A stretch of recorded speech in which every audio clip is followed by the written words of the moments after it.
1절에 보면 에옷의 죽은 후에라고 했습니다. 에옷은 우리 지난주일에 지난주까지 3장에서 본 것처럼 왼손잡이 사사 에옷이죠. 에옷이 죽은 후에 여호와께 또 이스라엘 자손이 악을 행하였다고 말했습니다. 선지자 사사가 살아있을 동안에는 하나님을 섬기는 듯 하다가 사사가 죽으니까 또 금방 개가 토하였던 것에 돌아가듯이 또 여호와의 목전에 악을 행합니다. 그래서 오늘 본문에서는 하나님께서 이스라엘이 또 여호와 목전 악을 행하였기에 하솔의 도반 가나안 왕 야빈의 손에 그들을 파셔서 약 20년 동안 심한 학대를 겪게 하십니다. 그러자 이스라엘은 다시 하나님께 부르짖게 되고 여호와께서는 오늘 이 4장에서 사사를 또다시 세우는데 그 사사는 드보라인데 성경은 설명하기를 여사사 드보라라고 명시하고 있습니다. 저는 오늘 여사사 드보라란 제목으로 말씀을 드립니다. 첫째로 오늘 성경에 보면 이 여사사 드보라를 소개하기를 4절에 그때 라피도스의 아내 여선지 드보라가 이스라엘의 사사가 되었는데라고 말했습니다. 이 드보라를 라피도스의 아내인데 이 여자를 말하자면 가정을 가진 여자이죠. 가정을 가진 여자를 하나님이 사사로 세웠다는 겁니다. 그런데 이 4절을 보면 사사로 세우기 전에 이 드보라는 이미 선지자였습니다. 뭐라고 말하고 있습니까? 여선지 드보라라고 말하고 있습니다. 그는 이미 선지자였지만 이제 또 사사로 하나님의 부르심을 받았다라고 말하고 있습니다. 여러분 출애굽기 15장 이스라엘 백성이 홍해를 건넌 다음 모세와 이스라엘 백성들이 여호와께서 행하시는 그 큰 일을 보고 하나님을 크게 높이 찬양하였을 때 그때 미리암도 나와서 이스라엘 백성들과 함께 소고를 치면서 하나님 앞에 찬송하기를 너희는 여호와를 찬송하라 그는 높고 영화로우시며 맑아 그 탄자를 깊은 바다에 빠뜨리우셨습니다 하며 하나님을 높이 찬송합니다. 그런 미리암을 가리켜 출애굽기 15장에서는 여선지 미리암이라 이렇게 말하고 있습니다. 그리고 여자를 두고 여선지라고 이렇게 되어 있는 것은 매우 드문 경우입니다. 그래서 홍해를 건너온 감격에 하나님을 높이 찬송하였던 이 미리암을 찬송과 연관하여 여선지라고 불렀던 것을 보아서 이 드보라 또한 여선지라고 하였던 것은 이제 오늘 사사기 4장입니다만은 사상이 5장에서 이스라엘 왕 야빈의 손에서부터 하나님께서는 자기인 드보라를 통하여 이스라엘 백성을 건져내게 되지 않습니까? 건져내게 된 사실을 드보라가 나중에는 구원을 받고 나서 하나님 앞에 노래를 합니다. 그래서 가나안 왕 야빈의 학대로부터 건져주신 여호와를 찬양하고 노래하는 것과 연관하였기 때문인지 물론 그 전에 선지자가 되었지만 연관하였기 때문일 수도 있겠는데 그리하여 하나님 앞에서 여선지라 이렇게 불림을 받았을 수도 있습니다. 그러나 찬양을 한다고 해서 다 선지자는 아닙니다. 미리암이나 오늘 본문의 드보라는 그냥 찬양이 아니라 선지자죠. 선지자란 말은 앞서서 이스라엘 백성들을 그들 전부 다를 영적 리더십을 가진다는 그런 말입니다.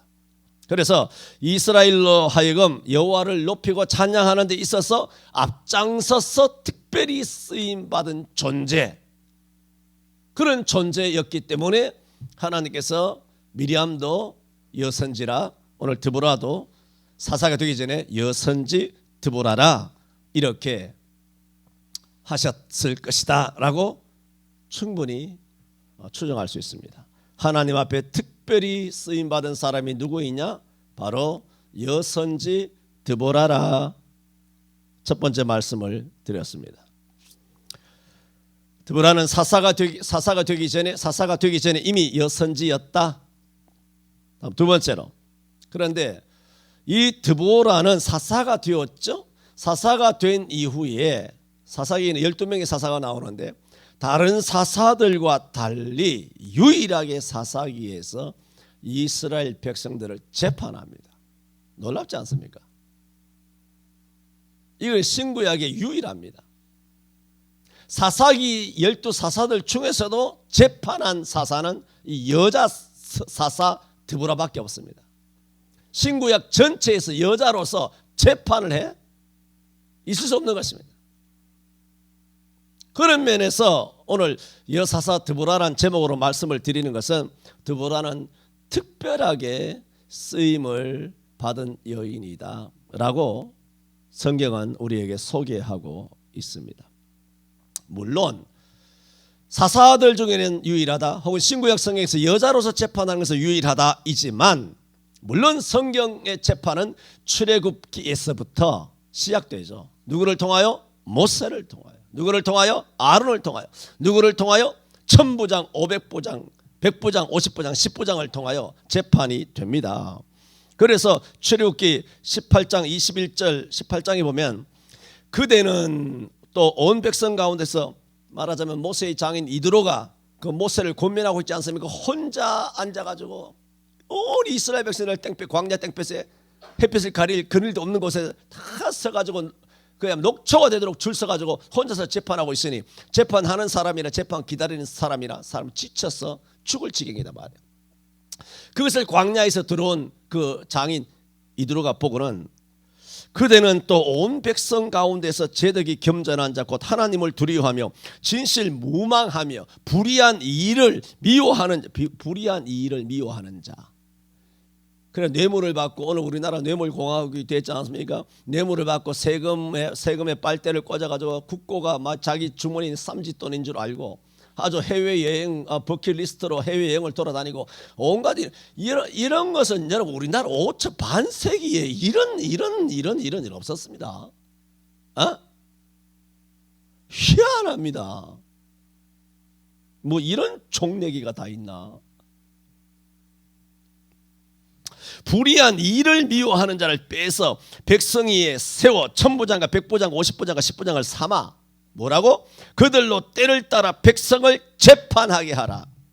무릇 큰일이면 그들에게 베풀 것이고 무릇 작은 일이면 그들이 스스로 재판할 것이니 그리하면 그들이 그대와 함께 담당할 것인즉 일이 그대에게 쉬우리라.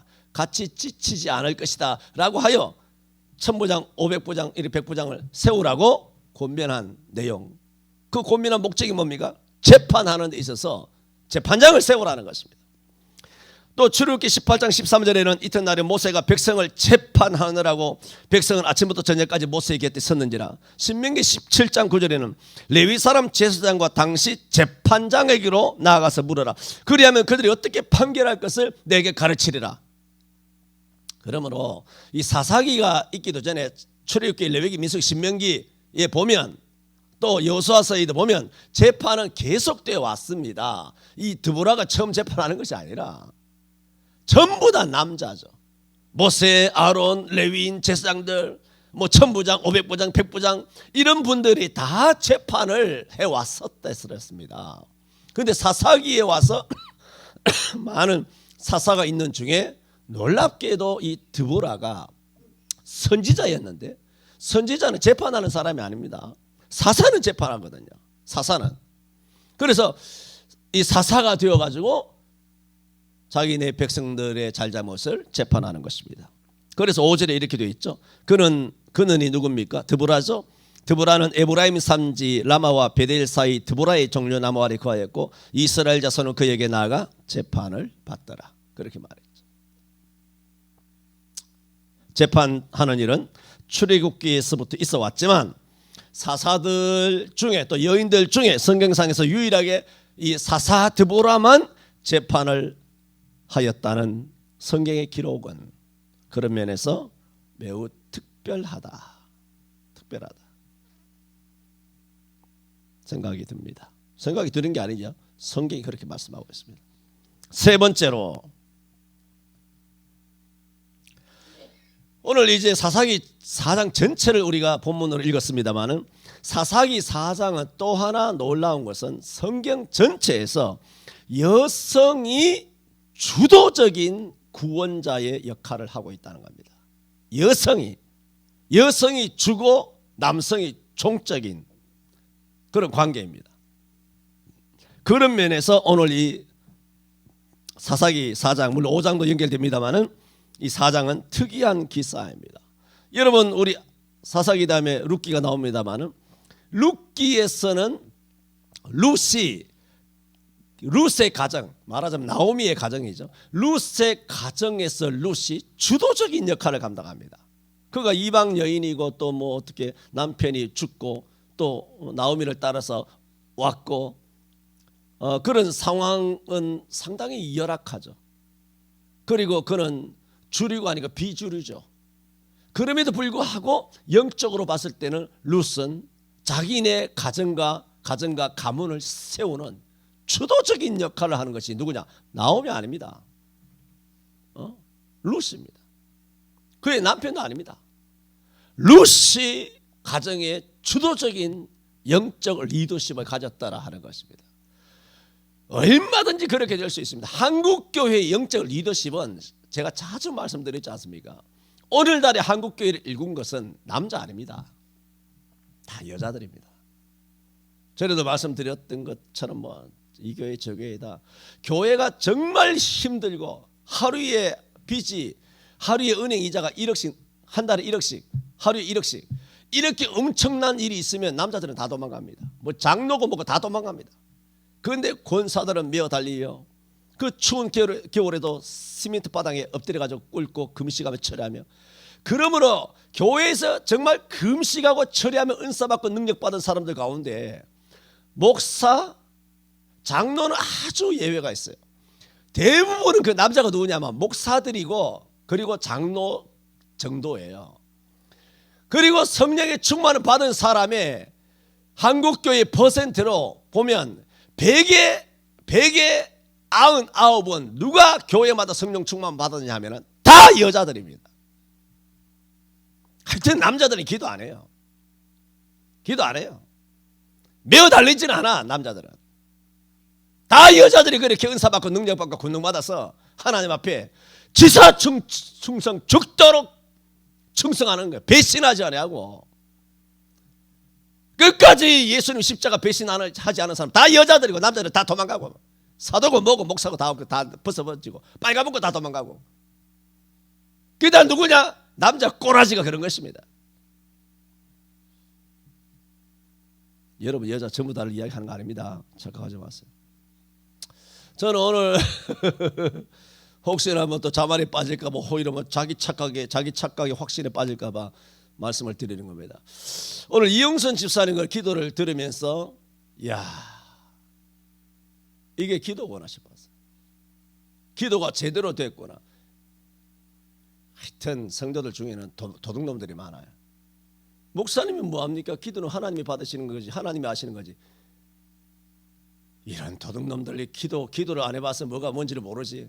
그것도 영적으로 분별 못하는 것이 목사 노릇을 하겠어.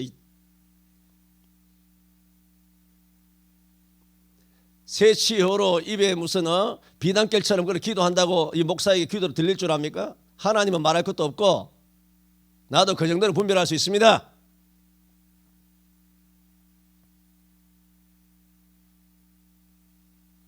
여러분 우리가 몸에 영혼이 중요하지만 육체가 똑같이 중요해요.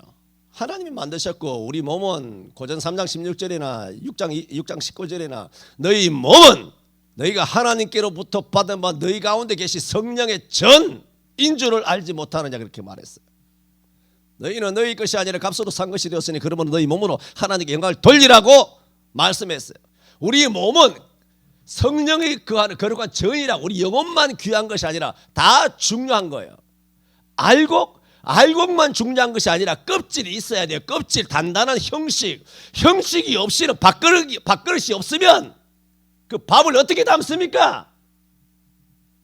뭔가 형식주의로 가면 안 되지만 밥그릇이 있어야 밥을 담을 거 아니에요. 형식이 있어야. 모든 것도 마찬가지예요. 설교도 형식이 있는 거. 형식이 멋대로 게 형식 설교가 아니라 여러분이 여기 나와서 기도할 때도 형식을 갖고 나와야 돼.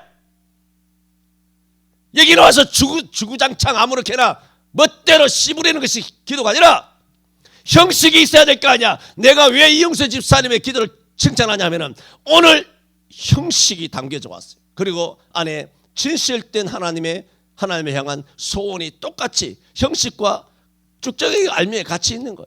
밥그릇과 밥이 같이 있는 거예요. 형식주의는 빈 밥그릇만 있고 밥은 없다는 겁니다. 형식주의로 가면 안 되죠. 그런데 형식은 밥그릇을 다 깨버리고 그건 알맹이만 들고 왔어. 그 더러워서 어떻게 먹겠어요? 여러분이 여기 나와서 기도를 한다면 기도를 위한 기도를 해야 되고 기도를 위한 준비를 해야 된다고. 멋대로 기어 나와가지고 아무렇게나 시부르고 내려가는 것이 그게 기도가 아니라 말입니다. 목사가 딱 들었을 때 이 기도구나. 그래야 기도가 되는 거 아닙니까? 그래서 우리 이 집사님은 기도 금년부터 처음 시작하셨는데도 불구하고 야, 기도가 정말 이제는 제대로 됐구나 해서 저는 참 감사하게 생각을 합니다. 이렇게 우리는 여러분 모두가 드보라처럼 특별하게 쓰임 받는다는 것은 아니에요. 분명히 말하지만 또 한편 감사한 것은 또 이정 집사님이 이제 일꾼이 돼갑니다. 나 별로 기도 안 했거든. 이정 집사님 나 별로 기도 안 했습니다. 그런데 금년부터인가 토요일 날 나와서 주방 보고 성수하고 뭐 얼마나 하겠나. 띄엄띄엄 나오겠지. 뭐 격주제로 나오려나 한 달에 한 번 나오려나. 근데 매주 빠지지 않고 나오는. 그리고 이제 피아노 반주도 하려고 그러고. 그 이제 돈 내가지고 학원에 가서 등록까지 해가지고 피아노 열심히 배워가지고 주일학교 반주도 하려고 그러고. 야, 역시 안수 집사님 가정의 부인이라 그런가. 하나님께서 쓰시나. 그리고 열심히 주를 위하여 섬기려고 애를 쓰고 있단 말입니다. 뭔가 노력을 해야지. 왜 지명하여 부르시겠어? 일하라고. 싸움에 나갈 만한 자를 하나님께서 부르신 거 아니에요? 싸움에 나가는 일하라고. 그런 면에서 참 우리 다 마찬가지다. 11조 못하던 분들이 11조하고 다 대단하거든요. 지금 다 한 사람도 안 하는 사람이 없잖아요.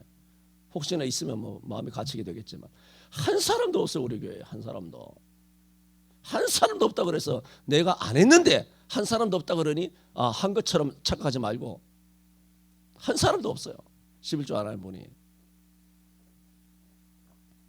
이렇게 뭐 100%는 아니지만 대부분 우리 교회 성도님들이 여성이든 남성이든 관계없이 특별하게 쓰임을 받고 있는데 사사기 4장은 여성이 주도적인 역할을 하고 있다. 루시 가정에서 주도적인 역할을 하였던 것처럼 드보라는 여선지 사사 드보라는 국가적으로 민족적으로 주도적인 역할의 쓰임을 받은 것입니다. 그래서 드보라는 사사로 부름을 받자마자 바락을 부르게 되죠. 바락을 불러서 뭐라고 말하느냐? 6절에 바락을 불러다가 그에게 이르되 이스라엘 하나님 여호와께서 이같이 명하지 아니하셨느냐? 이게 무슨 말입니까? 하나님의 명으로 명한 것입니다. 바락을. 그리고 너는 납달리 자손과 스불론 자손 1만 명을 거느리고 다볼산으로 가라. 거기서 이제 가나안 왕 야빈과 그의 군대 장관 이방에 거하는 하루셋에 거하는 시스라와 싸워서 이스라엘 백성을 건져내라는 겁니다. 구원의 전쟁에 출전하라. 그렇게 했습니다. 그런데 이 바락이 당신이 나와 함께 가면 가겠거니와 당신이 나와 함께 가지 않으면 내가 가지 않겠습니다. 그러자 드보라가 하는 얘기가 그러면 내가 너와 함께 가겠다. 그러나 이 일로 인하여 뭐라고 말하느냐? 내가 영광을 얻지 못하리니 이 일로 내가 영광을 얻지 못하리니 여호와께서 시스라를 이렇게 말합니다. 여인의 손에 팔리라. 9절에 가로되 내가 반드시 너와 함께 가리라. 그러나 내가 이제 가는 일로는 영광을 얻지 못하리니 이는 왜냐하면 여호와께서 시스라를 여인의 손에 파실 것임이니라 하고 라고 했습니다. 과연 이제 전쟁이 일어나서 바락과 군대 장관 시스라가 전쟁에 임하게 됩니다. 그런데 15절에 보면은 이 전쟁에서 시스라가 패하게 됩니다. 여호와께서 바라기 앞에서 시스라와 그 모든 병거와 그 온 군대를 칼날로 쳐서 패하게 하시며 시스라가 병거에서 내려 도보로 도망한지라. 바락이 그 병거들과 군대를 추격하여 이방 하롯셋에 이르니 시스라의 온 군대가 다 칼에 엎드러졌고 남은 자가 없었더라. 그리하여 여러분, 시스라는 누굽니까? 군대 장관입니다. 군대 장관이라는 수많은 병사를 지휘하는 사람입니다. 그리고 병거들도 많았습니다. 그러나 오늘 15절 16절에 보는 것처럼 결국은 바락과의 전투에서 참패를 당해서 얼마나 급하면 타고 가던 병거에서 내릴까요? 병거에서 내려서 도망갔다는 얘기입니다. 병거에서 내려서 도망갔다는 것은 병거는 노출되는 도로 위를 달리지 않습니까? 그것에는 추적에 잡힌다는 겁니다. 그 병거를 내팽개치고 숲속으로 은둔하기 위하여 꼴짜기로 그렇게 외길로 숨어서 도망갔다 그 얘기입니다. 얼마나 급하면 다 그렇게 되는 것이죠. 차도 내버리고 도망가게 되는 것입니다. 그런데 그렇게 도망가다가 누구 집에 들어갔냐면은 야엘이라고 하는 장막에 들어갑니다. 이 야엘은 17절에 보면은 시스라가 도보로 도망하다가 겐 사람 헤벨의 아내 야엘이라고 하는 여자의 장막에 이르렀으니, 왜 야엘이라는 장막에 들어갔느냐? 자기네 왕 야빈과 야엘의 남편 헤벨의 집과 뭐 안면이 있었더라 그 얘기입니다. 화평이 있었기 때문에 야엘의 집에 잠시 숨어 있으면 자기가 생명을 보존하리라 생각한 것입니다. 그래서 야엘의 집에 숨어 들어갔다가 20절에 이렇게 말합니다.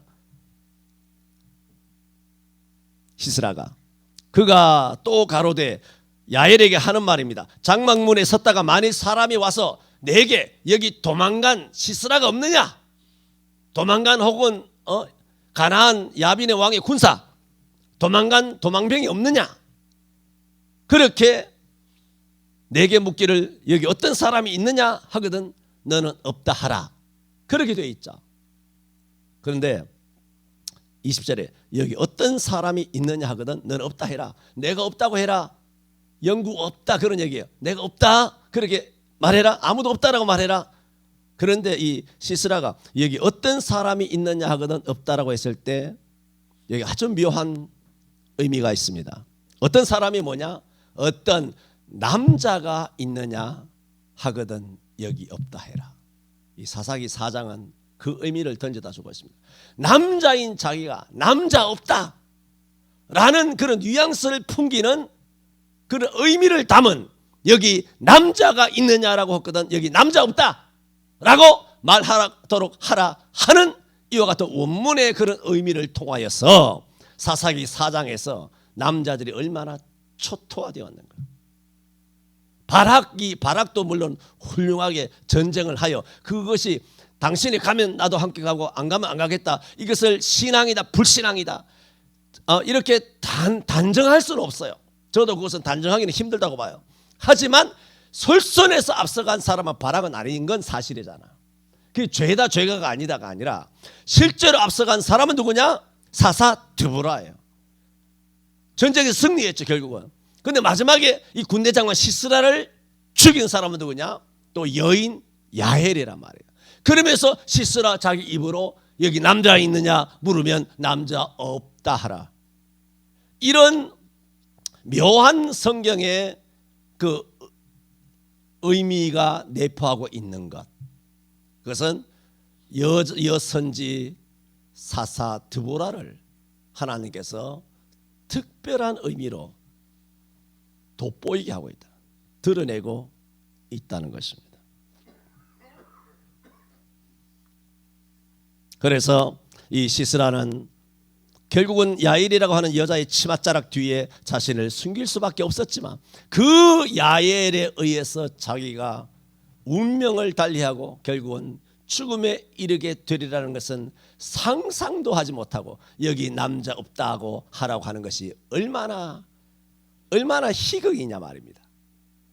실제로 자기를 죽이려고 하는 여자가 있는데 그 앞에서 남자 없다라고 하니, 그래서 야일한테 결국 죽었는데 다른 사람이 남자 있느냐라고 물을 때 없다라고 하라는 이 말이 얼마나 죽을스러운가. 얼마나 비참한가, 얼마나 없어 보이는가 하는 것이죠. 교회 문 닫고 아무도 없다고 해라. 내가 의도하는 게 아니잖아요. 성경 다 그래요. 66글이 다 그렇다고 내가 항상 말했잖아. 지난 3년 동안. 내가 의도하는 게 아니잖아. 여기 없다고 해라. 우리 교인들 모여서 예배 안 한다고 해라. 우리 영상 예배 한다고 해라. 교회 아무도 안 모인다고 해라. 딱 시스라 아닙니까? 목사들이 딱 시스라 같이 이렇게 다 그렇게 자리 잡고 있지 않습니까? 목사 없다 영구처럼. 여기 아무도 없다. 그런 면에서 이 4장은 특이하게도 사사도 여자요 전쟁에 큰 공훈을 세운 이도 여자입니다. 신구약 89장 중에 유일합니다. 훌다 선지자도 여선지도 있지만 그거 아니고 이 사사기 4장에서만 신구약 성경 전체를 훑어도 유일하게 여성에 의한 여성으로 말미암은 그런 하나님의 나라를 구원한 여선지 드보라 사사 그리고 여인 야엘의 용맹무쌍한 하나님의 나라의 귀하게 쓰임받은 지명하여 영적인 싸움을 싸워나간 십자가 군병의 면면을 우리에게 특별히 보여주고 있는 성경입니다. 이것이 원래 우리 한국교회의 모습이었어요. 원래 우리 한국교회였어요. 기도합니다. 오늘 사사기 강론 중 4장에서 원래 선지자였지만 사사로 부름을 받아 이스라엘 백성을 가나안 왕 야빈의 20년간의 학대에서부터 전쟁을 통하여 건져내신 말씀을 저희들에게 돌아보게 하여 주시니 감사합니다. 한국교회가 원래 드보라와 야일 못지아니하게 138년 전부터 여성들로 인하여 여성들의 끊임없는 금식과 기도와 또한 밤을 새워서 교회를 지키며 죽도록 충성하는 저들의 헌신을 통하여 오늘날 한국교회가 이와 같이 기독교 2000년 역사에서 놀라운 부흥을 이루게 되었습니다. 주여 이것이 진행 중이 되기를 원합니다. 과거의 영화로 과거를 자랑하는 미련하고 어리석은 자가 되지 않도록 우리 한국교회 지금도 수많은 여성들이 각 지교에서부터 눈물 뿌려 기도하고 있사오니 주님 이 땅을 불쌍히 여겨 주옵소서. 드보라 같은 여사사가 한국교회에 또 우리 성천교회에 일어나게 하여 주옵소서. 야엘 같은 위대하게 하나님께 쓰임받는 귀한 여성들이 한국교회에 수두룩하게 하여 주옵소서. 주여 시스라 같은 교회에 아무도 없다며 남자가 여기 있느냐 묻거든 없다라고 해라 하는 이런 비겁한 쫄장부 같은 목사 장로들이 한국교회에 남성으로 자리 잡지 않도록 주님 교회를 새롭게 하여 주옵소서. 예수님 이름으로 기도하옵나이다. 아멘.